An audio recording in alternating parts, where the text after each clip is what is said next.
Hello, good morning students. स्वागत है आपका हमारी इस वीडियो क्लास में, जिसमें हम अध्ययन कर रहे हैं पर्यावरणीय समस्याओं का। तो आज हम इस क्लास में एक नए प्रकार की, पीछे हमने भूमि प्रदूषण, जल प्रदूषण, ध्वनि प्रदूषण, वायु प्रदूषण के रूप में पर्यावरणीय समस्याओं का अध्ययन किया। आज हम अम्लीय समस्या पर चर्चा करेंगे कि अम्लीय वर्षा होती क्या है, किन कारणों से होती है, उसके दुष्प्रभाव क्या होते हैं और उसके संभावित समाधान क्या होते हैं। तो उम्मीद करता हूं कि आपको समझ में भी आएगा। चलिए, बहुत ही सिंपल सा टॉपिक है। चलिए देखिए, अम्लीय वर्षा। तो देखिए, अम्लीय वर्षा होती क्या है, इसको परिभाषा के रूप में समझने का प्रयास कीजिए कि औद्योगिक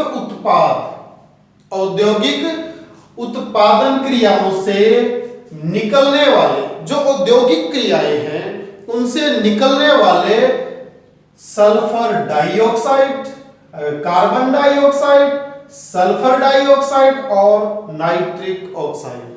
कार्बन डाइऑक्साइड, सल्फर डाइऑक्साइड और नाइट्रिक ऑक्साइड गैसें वायुमंडल में जलवाष्प तथा वर्षा के पानी से मिलकर अम्लीय अवस्था में आ जाती है।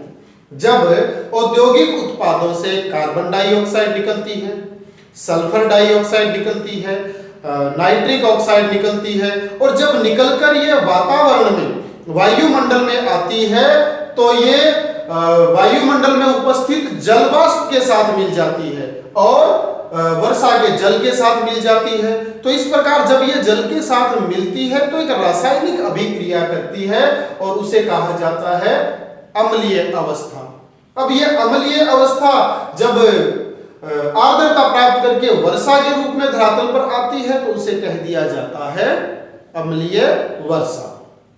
इसको सिंपल भाषा में समझिए कि वह वर्षा जिसके पानी में यह गैसें, कौन सी गैसें, ये वाली गैसें, कार्बन डाइऑक्साइड, सल्फर डाइऑक्साइड और नाइट्रिक ऑक्साइड, वह वर्षा जिसके पानी में ये तीनों गैसें मिल जाती हैं, अम्लीय वर्षा कहलाती है। आप इसको सिंपल भाषा में भी परिभाषित कर सकते हैं।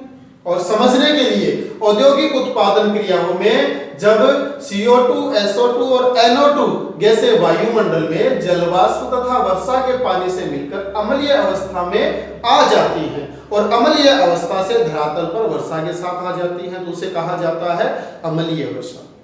सिंपल भाषा में अपन इसको यूं परिभाषित कर सकते हैं कि वह वर्षा जिसके पानी में ये तीनों, कार्बन डाइऑक्साइड, सल्फर डाइऑक्साइड और NO2, तीनों प्रकार की गैसें मिलकर वर्षा करती हैं, तो उसे अम्लीय वर्षा कहा जाता है। समझ पाए होंगे आप बहुत ही सिंपल तरीके से। अब देखिए किस प्रकार से ये रिएक्शन करती है।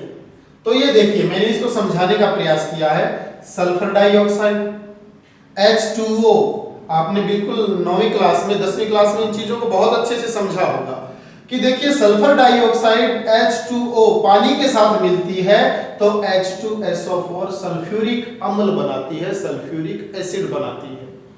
हमने यहां भी वही बात की है कि SO2 जब वायुमंडल में बढ़ जाती है, वायुमंडल की जलवाष्प के साथ, आर्द्रता के साथ मिलती है और वर्षा के रूप में धरातल पर आ जाती है, उसे कहा जाता है अम्लीय वर्षा।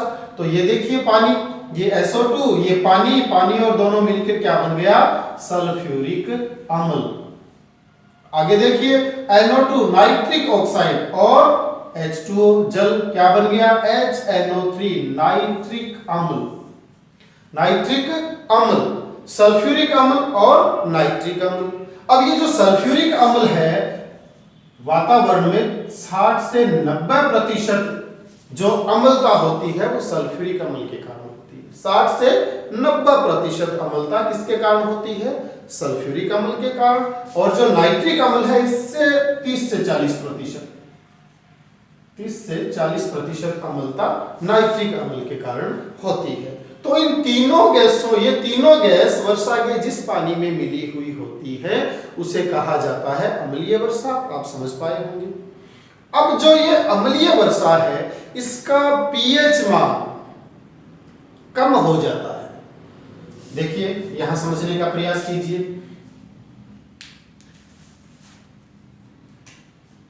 वर्षा का पीएच मान,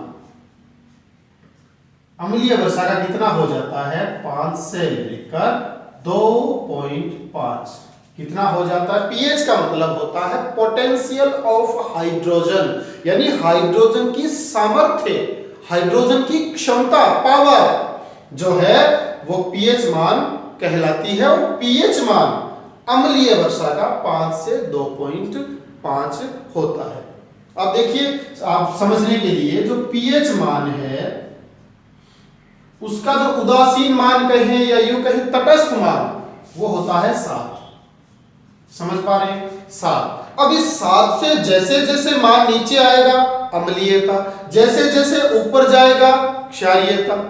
समझ पा रहे हैं? तो हमने बात की अम्लीय वर्षा की, जिसमें अम्लता होती है, तो पीएच मान 7 से कम, 5 से लेकर 2.5 तक। समझ पा रहे हैं? यदि पीएच मान 7 से कम तो क्या कहेंगे उसको? अम्लीयता।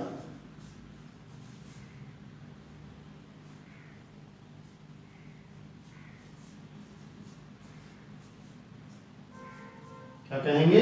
अम्लीयता। और यदि 7 से अधिक, यदि पीएच मान 7 से अधिक होगा तो उसे कहा जाएगा क्षारीयता। समझ पाए होंगे आप? तो जो अम्लीय वर्षा है उसका पीएच मान 7 से कम कितना होता है? 5 से लेकर 2.5। ये मात्रा यदि 7 से कम रहती है तो उसे अम्लीयता कह दिया जाता है, 7 से अधिक होती है तो क्षारीयता कह दिया जाता है। तो समझ पाए होंगे आप अम्लीय वर्षा क्या होती है, उसका पीएच मान क्या होता है। पीएच मान का मतलब होता है पोटेंशियल ऑफ हाइड्रोजन, यानी हाइड्रोजन आयनों की पावर, क्षमता, सामर्थ्य। तो समझ पाए होंगे आप। चलिए आगे बढ़ते हैं और आगे आता है अम्लीय वर्षा के कारण। ये किन किन कारणों से अम्लीय वर्षा होती है, ऐसे कौन से कारण हैं जिनसे अम्लीय वर्षा होती है? तो एक एक करके देखते हैं इनको। ऑटोमोबाइल या कोयला या जल विद्युत संयंत्रों के कारण। ऑटोमोबाइल जो स्वचालित जो वाहन है उनमें जलने वाला ईंधन, कोयला अत्यधिक औद्योगिकरण में कोयले का इस्तेमाल किया जाता है, और जल विद्युत संयंत्रों से क्या निकलता है, जो CO2, SO2, NO2, और उससे अम्लीय वर्षा होती है। तो ये ऑटोमोबाइल, कोयला, जल विद्युत संयंत्र अम्लीय वर्षा के कारण है, अम्लीय वर्षा को बढ़ाने वाले कारण है, जिनके कारण अम्लीय वर्षा होती है। आगे देखिए, तापीय शक्ति गृह, थर्मल पावर प्लांट, जिनमें कोयले, अत्यधिक कोयले को जलाकर तापीय विद्युत तापीय शक्ति बनाई जाती है। तो अत्यधिक कोयले के जलने से भी वातावरण में carbon dioxide, sulphur dioxide, nitric oxide की मात्रा बढ़ती है और परिणाम स्वरूप अम्लीय वर्षा होती है। चलिए आगे देखिए, खनिज तेल शोधनशालाएं, जो रिफाइनरियां हैं जहां पे खनिज तेलों का शोधन, परिष्करण किया जाता है, उस परिष्करण में भी क्या होता है, CO2, SO2 और NO2 की मात्रा वातावरण में, वायुमंडल में बढ़ती है और परिणाम स्वरूप अम्लीय वर्षा होती है, या यूं कहें अम्लीय वर्षा को बढ़ाने वाले कारकों को उत्पन्न करती है। आगे चलिए, स्वचालित वाहन जिनमें ईंधन जलता है और उस ईंधन के कारण वो जलने वाला ईंधन अम्लीय वर्षा को अम्लीय वर्षा का कारण बनता है। अगला देखिए, जीवाश्म ईंधन, जो जीवाश्म ईंधन जलाया जाता है, डीजल, पेट्रोल, प्राकृतिक गैस वगैरह, इन ईंधनों के जलने से भी CO2, SO2, NO2 वातावरण में फैलती है और परिणाम स्वरूप अम्लीय वर्षा का कारण बनती है। तो इन सभी कारणों का हमने अध्ययन किया कि इन सभी कारणों से अम्लीय वर्षा होती है। उम्मीद करता हूं कि आप लोग समझ पाए होंगे।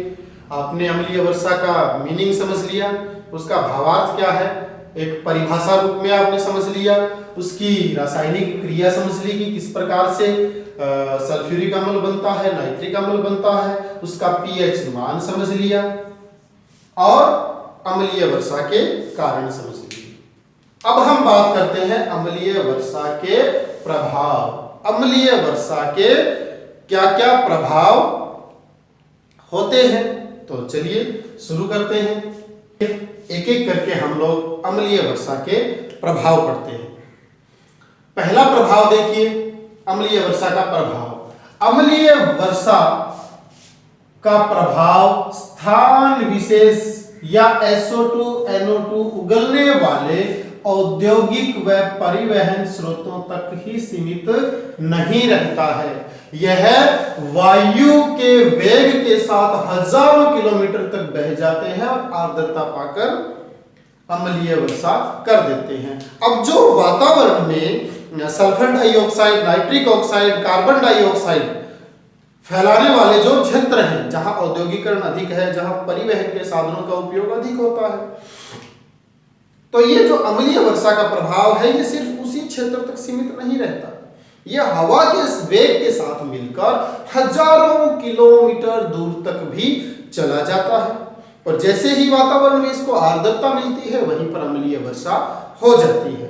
तो यूं नहीं कह सकते कि किसी स्थान विशेष तक ही इसका दुष्प्रभाव रहता है, हजारों किलोमीटर अन्यत्र स्थान तक भी इनका दुष्प्रभाव झेलने को मिलता है। अगला देखिए, पेयजल भंडार दूषित हो जाते हैं। जो पीने के जल, मानव जीव जगत के पीने के लिए जो पेयजल भंडार हैं वो दूषित हो जाते हैं और अम्लीय वर्षा से, जब अम्लीय वर्षा युक्त पेयजल को मानव ग्रहण करता है तो मानव में श्वास, त्वचा जैसी बीमारियां हो जाती हैं और आंखों में भी जलन होने लगती है। सांस, त्वचा और आंखों में जलन जैसी बीमारियां मानव में हो जाती हैं। अगला देखिए, अम्लीय वर्षा का वनों पर भी प्रतिकूल प्रभाव पड़ता है। इसका वनों पर भी प्रतिकूल प्रभाव पड़ता है और वृक्षों की पत्तियों पर एक मोम जैसा पदार्थ है वो जम जाता है और वृक्षों की पत्तियों पर मोम जैसा चिकना पदार्थ जमने से उनमें प्रकाश संश्लेषण की क्रिया नहीं हो पाती, उनमें जनन की क्रिया नहीं हो पाती, उनमें वाष्पोत्सर्जन की क्रिया नहीं हो पाती। यानी पौधों की पत्तियों पर चिकना पदार्थ जमा हो जाने से उनमें वाष्पोत्सर्जन, जनन और प्रकाश संश्लेषण जैसी जैविक क्रियाएं मंद पड़ जाती हैं। ये सारी जैविक क्रियाएं मंद पड़ जाती हैं। अगला देखिए, जल स्रोतों यथा झील, तालाब, नदी आदि की अम्लीयता बढ़ने से जलीय जीवों और वनस्पतियों पर हानिकारक प्रभाव पड़ता है। जब ये अम्लीय वर्षा का जल जलाशयों में जाएगा तो जलाशयों में रहने वाले जो जीव जंतु हैं उन पर इनका हानिकारक प्रभाव पड़ेगा। जो मछलियां हैं उनकी प्रजनन क्रिया प्रभावित होगी, जो वयस्क मछलियां हैं वो मर जाएंगी, उनके जो अंडे हैं, अंडों से निकलने वाले जो बच्चे हैं वो भी मर जाएंगे, अनेक प्रकार के जो कीट हैं, अनेक छोटे कीड़े हैं उनकी मृत्यु हो जाएगी, जलीय वनस्पतियां हैं वो लुप्त होती जा रही हैं। तो अम्लीय वर्षा से युक्त जो जलाशय हैं उनमें भी जीवों पर और वनस्पतियों पर इसका हानिकारक प्रभाव देखने को मिलता है। अगला देखिए, अम्लीय वर्षा से मृदा की अम्लता बढ़ जाती है जिससे पादप व जंतु जगत को हानि होती है। अब जब अम्लीय वर्षा धरातल पर होती है, मिट्टी पर होती है, तो वो मिट्टी की जो रासायनिक संरचना है, मिट्टी की जो रासायनिक संरचना है उसको बाधित कर देती है और उसकी जो मिट्टी की रासायनिक संरचना है उसे बाधित करके मिट्टी की जो गुणवत्ता है उसे भी खत्म कर देती है, कम कर देती है। परिणाम स्वरूप पादप और जंतु जगत के लिए हानि होती है। समझ पाए होंगे आप। चलिए आगे देखिए, अम्लीय वर्षा से भवनों को संक्षरण के कारण हानि होती है। भवनों को संक्षरण के कारण हानि होती है और पत्थर, संगमरमर विशेष रूप से प्रभावित होते हैं। भी भवन निर्माण या तो पत्थरों से होता है या फिर जो अधिक खर्चे से महत्वपूर्ण भवन बनाए जाते हैं वो संगमरमर से बनते हैं, तो वो संक्षरण की जो क्रिया होती है उससे खराब हो जाते हैं, धुंधले हो जाती हैं, उनका जो सौंदर्य है वो लुप्त होने लगता है। जैसे आगरा का ताजमहल भी अम्लीय वर्षा के कारण धुंधला होकर अपनी सुंदरता खो रहा है। भारतीय संस्कृति, भारतीय पर्यटन का सिरमौर कहा जाने वाला आगरा का ताजमहल भी अपनी सुंदरता खो रहा है। किसके कारण? अम्लीय वर्षा के कारण। तो प्यारे बच्चों, ये थी अम्लीय वर्षा के प्रभाव के अनेक बिंदु। उम्मीद करता हूं आपको समझ में आए होंगे। अम्लीय वर्षा के प्रभाव के बाद अब हम अध्ययन करते हैं अम्लीय वर्षा के समाधान की। अम्लीय वर्षा के क्या क्या समाधान किए जा सकते हैं? तो देखिए अम्लीय वर्षा के समाधान। अम्लीय वर्षा उत्पन्न करने वाले SO2 सल्फर डाइऑक्साइड और NO2 नाइट्रिक ऑक्साइड के उत्पादन पर नियंत्रण किया जाए, या यूं कहें और जो औद्योगिक इकाई है, जो औद्योगिकरण है, जो अधिकाधिक गति से बढ़ रहा है, उसे नियंत्रित किया जाए तथा वातावरण में घुलने से इनको रोका जाए।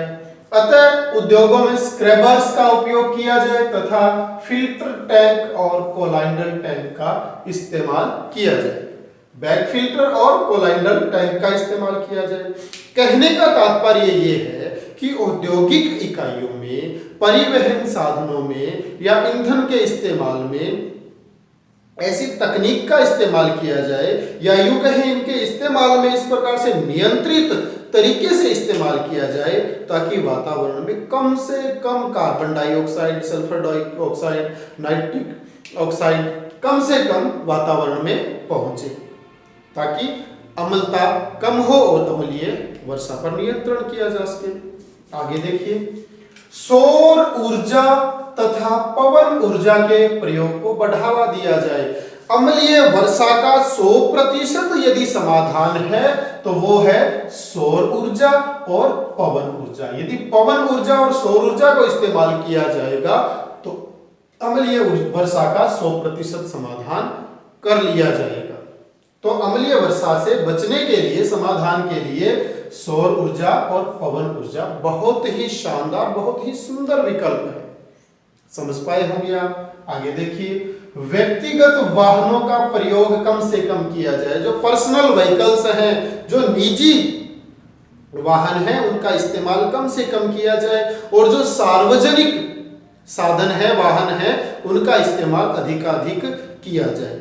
उसके अतिरिक्त जो व्यक्तिगत वाहन हैं उनकी समय समय पर जांच करवाई जाए, कहीं वो एक नियंत्रित सीमा से अधिक पर्यावरण प्रदूषण तो नहीं कर रहे हैं। तो इस चीज की समय समय पर जांच करवाकर पर्यावरण प्रदूषण को रोका जा सकता है और अम्लीय वर्षा का समाधान किया जा सकता है।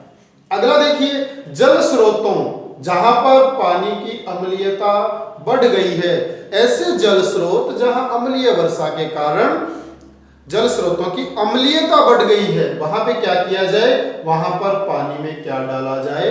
चूना डाला जाए। चूना डालने से उसकी जो अम्लता है उस पर नियंत्रण किया जा सकता है। अगला देखिए, यदि मिट्टी की अम्लता नष्ट करनी हो तो उसमें भी चूने का प्रयोग किया जाता है। यदि अम्लीय वर्षा के कारण मृदा की अम्लता बढ़ गई है तो मृदा में भी चूने का प्रयोग करके, चूने का छिड़काव करके अम्लीयता को नियंत्रित किया जा सकता है। तो प्यारे बच्चों, आज हमने अध्ययन किया अम्लीय वर्षा का, अम्लीय वर्षा की साधारण परिभाषा का, उसके कारणों का, उसके दुष्प्रभावों का और फिर उनके समाधान का। तो उम्मीद करता हूं आप लोगों को समझ में आया होगा। यदि समझ में आया है तो पढ़ते रहिए, बढ़ते रहिए। मुझे दीजिए इजाजत, मिलते हैं अगली वीडियो क्लास में। तब तक के लिए जय हिंद, जय भारत, धन्यवाद।